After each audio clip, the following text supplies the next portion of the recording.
Plongeons dans l'univers fascinant du tamoul, une langue unique en son genre. De son histoire passionnante à sa remarquable accessibilité, en passant par sa large diffusion, le tamoul est un joyau linguistique qui ne manquera pas de t'émerveiller. Pour commencer, le tamoul est la plus ancienne langue vivante de la planète. En effet, elle existe depuis plus de 5000 ans. Il est difficile de savoir s'il s'agit vraiment de la langue la plus ancienne de tous les temps, mais il est certain qu'elle est la plus ancienne langue encore pratiquée aujourd'hui. Le mot tamoul n'est pas à sens unique, et il possède de multiples significations. Il désigne, bien entendu, la langue elle-même, mais se réfère aussi à la beauté, à la douceur et au concept même de nature. C'est un mot polyvalent. On peut se demander combien de personnes conversent encore dans cette langue aujourd'hui. Il se trouve que le tamoul figure au podium des dialectes les plus répandus en Inde, avec plus de 84 millions de locuteurs natifs. Dans le monde, près de 90 millions d'individus sont fiers d'avoir le tamoul pour langue maternelle. Et maintenant, tiens-toi bien, car les choses sont sur le point de prendre un tournant mythologique. En Inde, tu trouveras un temple dédié à nul autre que Tamil Tai. Tai signifie « mère », et cette divinité est considérée comme la personnification de la langue tamoule en tant que parent aimant et nourricier. Cette langue ne se limite pas à son pays d'origine, elle s'est également étendue aux régions voisines. Ainsi, c'est aussi l'une des langues officielles de Singapour et du Sri Lanka. Elle est également reconnue comme langue minoritaire en Afrique du Sud, en Malaisie et sur l'île Maurice. T'es-tu déjà demandé comment tout cela avait commencé? Tu sais, toute cette histoire sur le pourquoi du comment nous parlons, et où? Ce n'est pas comme si les mots étaient sortis de nulle part, n'est-ce pas? Il a bien fallu un certain temps pour qu'ils se développent. Les linguistes n'ont pas de date précise, pas plus que d'indices sur la sonorité de ces langues anciennes, mais ils estiment que la première langue parlée serait apparue il y a environ 100 000 ans. Malheureusement, comme le langage écrit n'est apparu qu'il y a environ 5000 ans pour sa part, nous n'avons pas beaucoup d'informations sur les sons de ces langues anciennes. Tout ce que nous savons, c'est qu'elles sont liées d'une manière ou d'une autre aux langues que nous parlons aujourd'hui. La Terre est un gigantesque village. On parle là de plus de 7000 langues et dialectes pour une population de plus de 8 milliards d'habitants. Cela semble beaucoup, n'est-ce pas? Eh bien, d'un point de vue historique, ça n'est vraiment pas tant. À vrai dire, de nombreuses langues disparaissent peu à peu, remplacées par les langues officielles de leurs pays respectifs. Les gens s'empressent d'apprendre la langue dominante afin de bénéficier de meilleures opportunités en termes d'éducation et d'évolution sociale. À terme, nous pourrions nous retrouver avec une langue mondiale qui les dominerait toutes.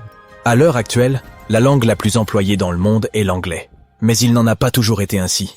Autrefois, avant que le monde ne devienne un immense réseau interconnecté, il existait une multitude de petites nations et de communautés disséminées à travers toute la planète. Cela signifie qu'il y avait probablement des centaines de milliers de langues qui évoluaient comme des organismes vivants. Mais remontons un peu dans le temps, si tu le veux bien.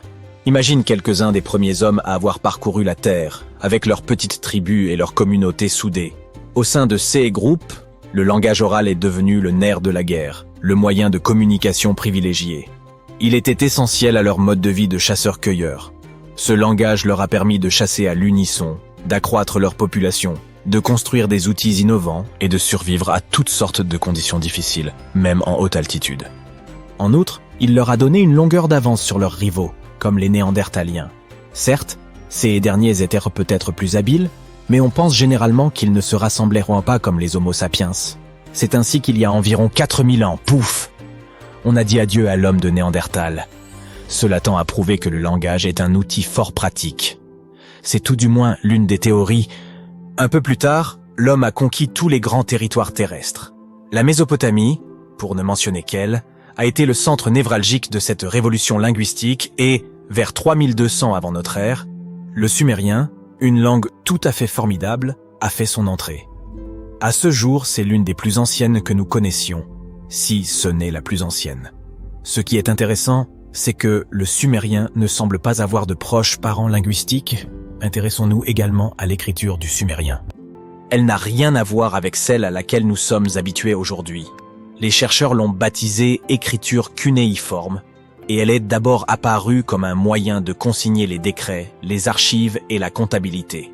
En fait, le premier nom entré dans l'histoire n'a pas été celui d'un roi ou d'un personnage puissant, mais vraisemblablement celui d'un comptable, quoiqu'il soit difficile d'en être certain. Le cunéiforme consistait en une collection de pictogrammes représentant des objets ou des personnes, à l'instar des hiéroglyphes de l'Égypte ancienne. La culture sumérienne s'est épanouie dans plusieurs cités-États, situées dans la région méridionale de la Mésopotamie. Uruk, connue comme la première véritable cité, figurait au rang de celle-ci. Cependant, ces villes ont fini par être confrontées à des voisins envahissants. En conséquence de quoi, vers 2000 ans avant notre ère, le sumérien est passé au second plan, devenant une langue classique au même titre que le latin plus tard. Voici un petit rebondissement dans l'histoire. Le sumérien n'est peut-être pas la plus ancienne langue connue.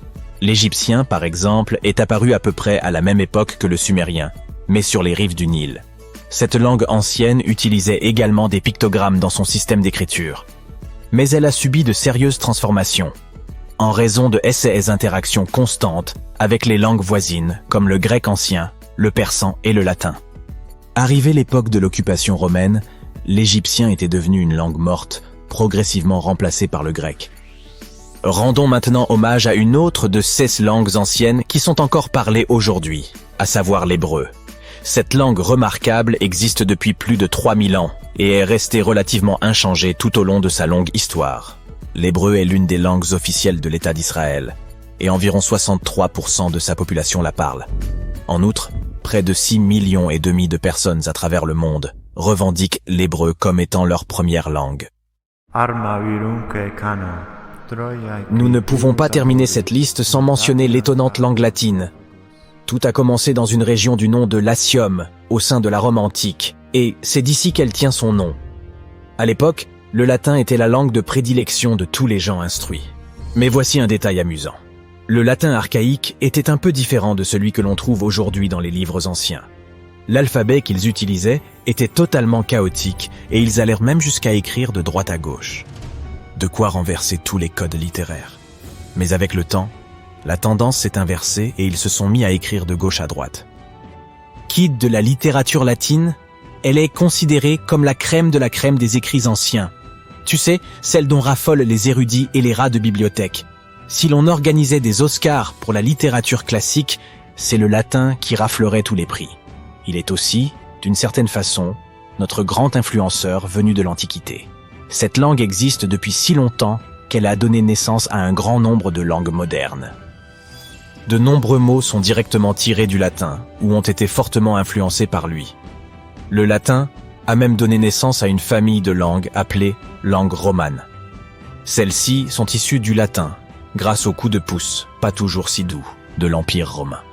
Ces langues comptent aujourd'hui le français, l'espagnol, le roumain, le portugais et, bien sûr, l'italien. Mais il y a un problème. Le latin est considéré comme une langue morte. Il est figé dans le temps, comme une capsule temporelle linguistique. Alors que les langues vivantes, comme l'anglais, ne cessent d'évoluer et de se développer, le latin est un vestige du passé. Il a déjà connu sa phase d'altération et de transformation lorsqu'il était encore parlé. Mais à présent, il ne profite plus que d'une retraite confortable à l'hospice linguistique. Quoi qu'il en soit, le latin s'insinue toujours dans notre vie quotidienne sans que nous ne nous en rendions compte. Par exemple, tu t'es toujours demandé pourquoi les Anglais écrivaient les heures en AM et PM? Eh bien, devine quoi? Ça vient du latin. PM signifie post-méridiem, c'est-à-dire après-midi, et AM, c'est antéméridiem, autrement dit avant midi.